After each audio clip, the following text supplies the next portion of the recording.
유하! 이번에는 노노 수리 21장의 내용을 살펴보고 학과 어떤 관련인지 살펴보도록 할게요. 시작하기 앞서 본문을 읽고 해석해보도록 하지요. 자왈, 사민행에 필요 아사원이니 택기손이 종지요 기불손자 개진이라. 공자께서 말씀하시기를 제 사람이 길을 가매 반드시 나의 스승이 있으니 그의 선함을 발려서 따르고 그의 선하지 못함을 따라서 고치니라. 해설하기에 앞서 이 장에 새로 나온 한자를 익혀보도록 하겠습니다. 먼저 단일 행자입니다. 이 글자는 사거리의 모양을 본떠서 만든 글자인데요. 가끔씩 함이라고 읽히는데요. 여기서는 함으로 읽으면 되겠습니다. 다음은 나아인데요. 영어의 I 혹은 미에 해당한 자예요. 수성 사자는 비슷하게 생긴 글자에 유의해야 하는데요. 장수 숫자가 바로 그러한 예입니다. 두 글자를 비교하면 한 획 차이로 아예 다른 글자가 되어 버리게 되는데요. 다행히 두 글자가 활용된 한자어가 중복되는 점이 없어서 활용적인 측면에서는 헷갈리는 부분이 없습니다. 달리 택자는 손으로 두 가지 문건 중 하나를 고르는 것을 의미하는데요. 글자에서 손 숫자가 변형된 형태인 재방변을 보고 손과 관련된 뜻을 확인할 수 있습니다. 고칠 개자는 자기의 잘못을 스스로 내질하여 고쳐나간다는 뜻인데요. 글자에서 봄기자와 칠복자를 발견했다면 한자를 보는 눈썰미가 좋다고 할 수 있어요.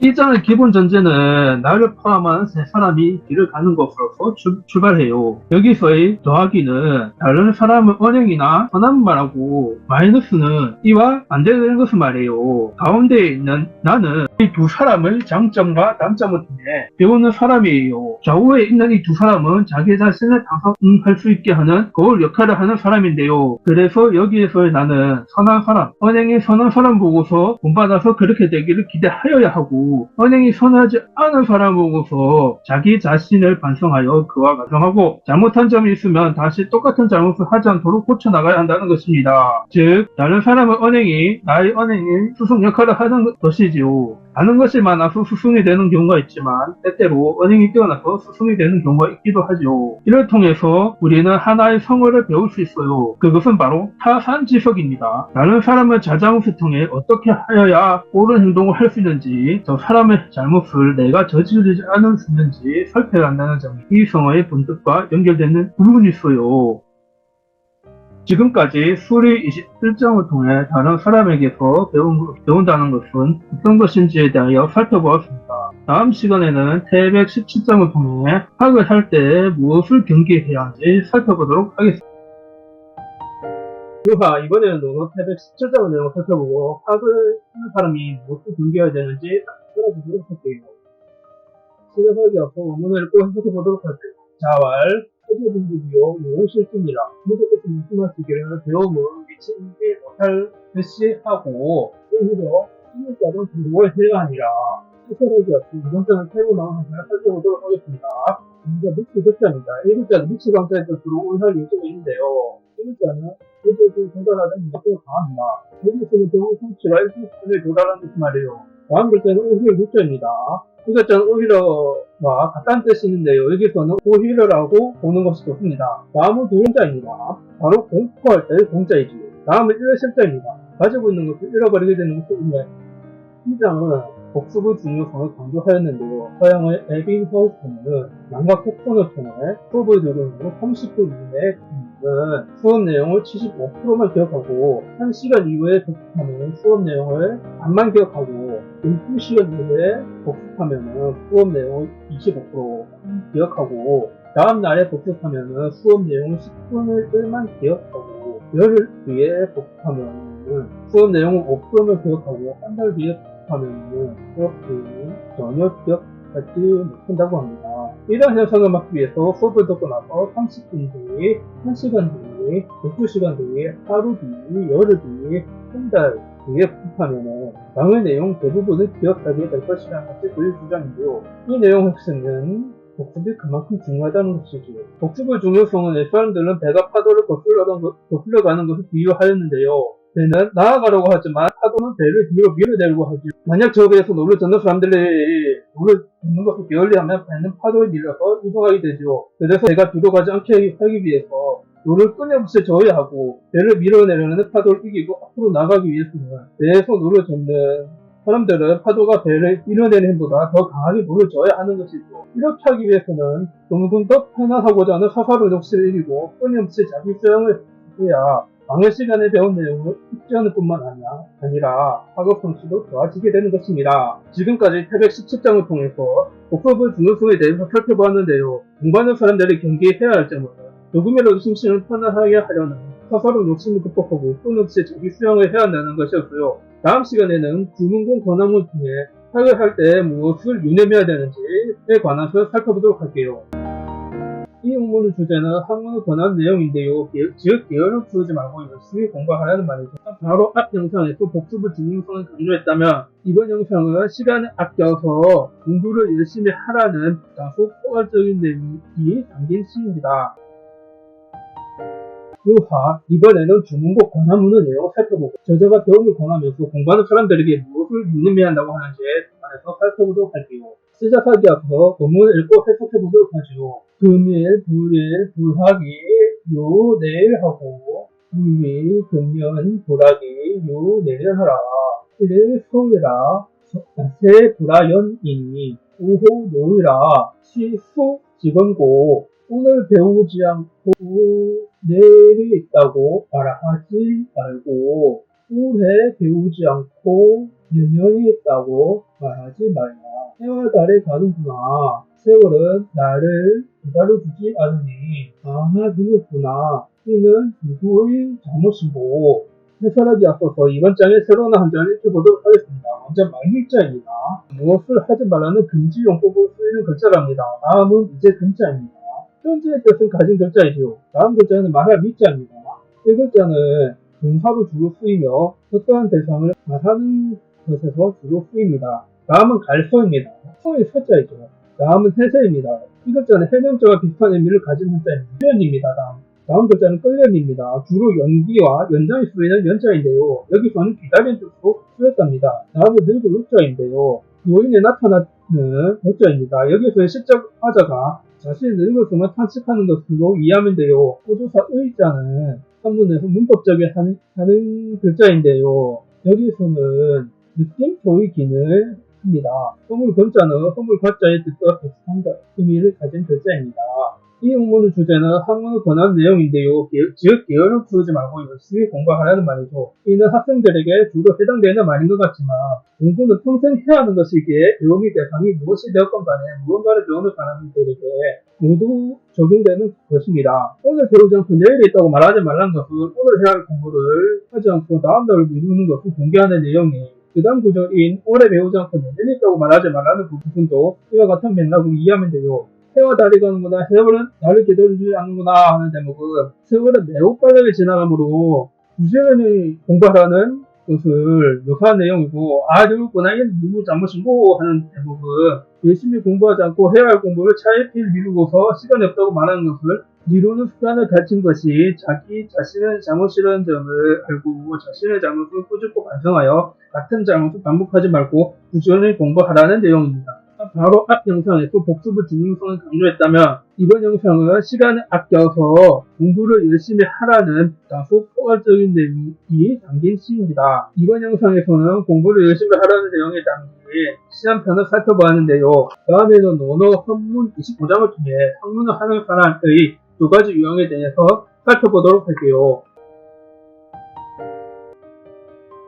학 배움의 종류에는 위기지학과 위인지학이 있고, 위기지학은 자기가 배운 것을 내면으로 체득하고 실천하는 학문을 말하고, 위인지학은 남이 자기를 알아주기를 바라는 마음을 갖고 이를 달성하기 위해 개인적인 욕망을 그대로 드러내며 수단과 방법을 가리지 않고 행동하는 학문을 말합니다. 이번에는 논어 헌문 25장을 통해 학 배움의 종류에는 어떤 것이 있는지 살펴보도록 하겠습니다. 시작하기에 앞서 원문을 읽고 해석해보도록 하지요. 자왈 고지학자는 위기러니 금지학자는 위인이로다. 공자께서 말씀하시기를 옛날에 배우는 자들은 자기를 위하였는데 오늘날에 배우는 자들은 남을 위하는구나. 해설하기에 앞서 새로 나온 한자를 익혀보도록 하겠습니다. 먼저 예꼬는 열십과 입구가 결합된 형태이나 글자의 기원을 살펴보면 열십은 처음에 가운데 중의 형태를 하고 있습니다. 그래서 앞 세대의 일을 입에서 입으로 전달하여 마침내 10대가 지났다고 하는 데에서 구전된 앞 시대의 일에서 옛 또는 옛날이라는 뜻이 생겨났답니다. 다음은 하리자인데요. 이 글자는 코끼리를 손으로 잡는 모양에서 글하다와 글위하다는 뜻이 파생되었습니다. 이재금은 입에 무언가를 머금고 있음을 본뜬 글자에서 이 글자의 본뜻인 머금다가 생겨났으나 후대에 이 글자가 이제라는 뜻으로만 쓰이게 되자 후대에 머금다라는 뜻을 가진 글자를 새로 만들었다고 합니다. 이 장의 핵심 키워드는 위기와 위인인데요. 위기지악과 위인지악의 준말인데요. 이것들은 과연 무슨 말일까요? 그것들은 두 가지 관점에서 설명이 가능한데요. 먼저 언행의 관점에서 살펴보면 위기지악은 말과 행동이 일치한 것이고 위인지악은 말과 행동이 일치하지 않는 것이에요. 그런데 그것들을 행동의 관점에서 살펴보면 말과 행동이 일치하지 않으면 모두 위인지악을 하는 것이라고 할 수 있을까 하는 의문이 남습니다. 이는 어떻게 행동하여야 하는지 배우기만 하고 실제로 행동하여야 할 상황이 이르렀을 때 행동하지 못하는 것입니다. 즉 이론은 빠삭하게 세세하게 잘 알고 있는데 정작 실전에 적용을 하지 못하는 것이야말로 위인지악의 결과라고 한 것이지요. 학문의 관점에서 살펴보면 위기지악은 배운 것을 자기에게 얻어지는 것을 바라는 것입니다. 이를 달성하기 위해 끊임없는 자기 수양이라는 노력을 통해 배운 것을 체득하여 완전히 익히게 하는 것입니다. 그러나 위인지악은 남이 나를 알아주기를 바라는 마음이 기반에 깔려 있어요. 이러한 마음을 따라가고자 한다면 반드시 자기 자신을 남에게 드러내어야 하고 그 과정에서 내면의 욕심을 겉으로 드러내야 돼요. 그렇다 보면 자기가 배운 것을 자랑하고 과시하게 돼요. 이렇게 공부하는 사람은 거만함이 몸에 배이게 되어 몸이 뛰어나더라도 공부한 것을 진정으로 밝게 알 수 없을 뿐만 아니라 배운 것을 자랑하기 때문에 거만해지게 되어 반드시 그 끝이 좋지 않는 곳으로 돌아갑니다. 그래서 위인지악을 하는 사람은 자기의 욕망을 그대로 따르는 사람인데요. 이러한 학문을 하는 사람이 있으니 승마 선수였던 정모 씨는 승마를 자기 과시를 하려는 목적으로 배워서 꼼수로 여러 대회에서 수상하였으나 그동안의 꼼수가 세상에 드러나게 되면서 선수 자격이 박탈되었습니다. 또 교수 부모를 둔 조모 씨는 의사가 되기 위해 진행하는 공부가 참 공부가 아니고 꼼수와 부정을 바탕으로 문서와 학력을 몰래 위조한 사실이 세상에 드러나면서 구설수에 올랐습니다. 지금까지 헌문 25장을 통해 학 배움의 종류에 관하여 살펴보았는데요. 학 배움의 종류에는 위기지악과 위인지악이 있고 위기지악은 자기가 배운 것을 내면으로 체득하고 실천하는 학문을 말하고 위인지악은 남이 자기를 알아주기를 바라는 마음을 갖고 이를 달성하기 위해 개인적인 욕망을 그대로 드러내며 수단과 방법을 가리지 않고 행동하는 학문을 말합니다. 다음에는 학 배움과 인지는 어떤 관계가 있는지 살펴보도록 하겠습니다.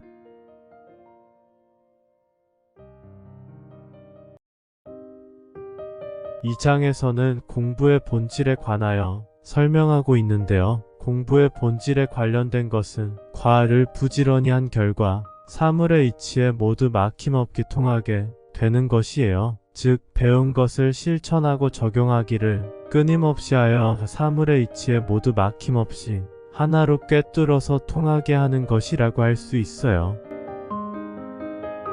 이번에는 논어 위령공 2장을 통해 학 배움과 인지는 어떤 관련이 있는지 살펴보도록 하겠습니다. 시작하기에 앞서 원문을 읽고 해석해보도록 하지요. 자왈사 여의여로 위다하기 지지자여와 대왈 연하이다. 비어있가 왈 비하이라 여는 일관지니라. 공자께서 말씀하시기를 사야 너는 내가 많이 배워서 기억한다고 여기느냐? 자공이 대답하기를 그렇습니다. 아닙니까? 라고 하니 공자께서 말씀하시기를 아니다. 나는 하나로 그것을 꿰뚫으니라 라고 하였다.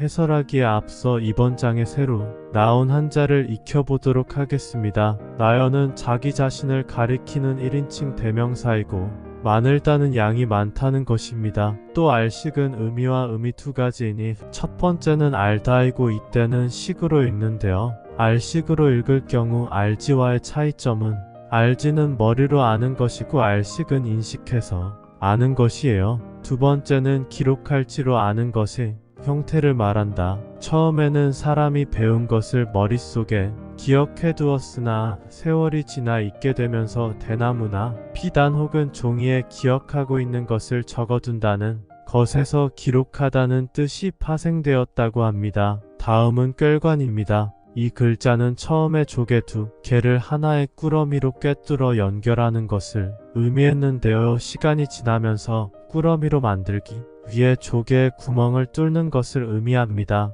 이 장에서는 공부의 본질에 관하여 설명하고 있는데요. 공부의 본질에 관련된 것은 과를 부지런히 한 결과 사물의 이치에 모두 막힘없게 통하게 되는 것이에요. 즉 배운 것을 실천하고 적용하기를 끊임없이 하여 사물의 이치에 모두 막힘없이 하나로 꿰뚫어서 통하게 하는 것이라고 할 수 있어요. 이번 영상에서는 논어휘령공 2장을 통해 공부의 궁극적인 본질과 학배움과 인식의 관계에 관하여 살펴보았는데요. 다음에는 논어자장 5장을 통해 학배움을 좋아하는 것은 어떤 것인지 살펴보도록 하겠습니다.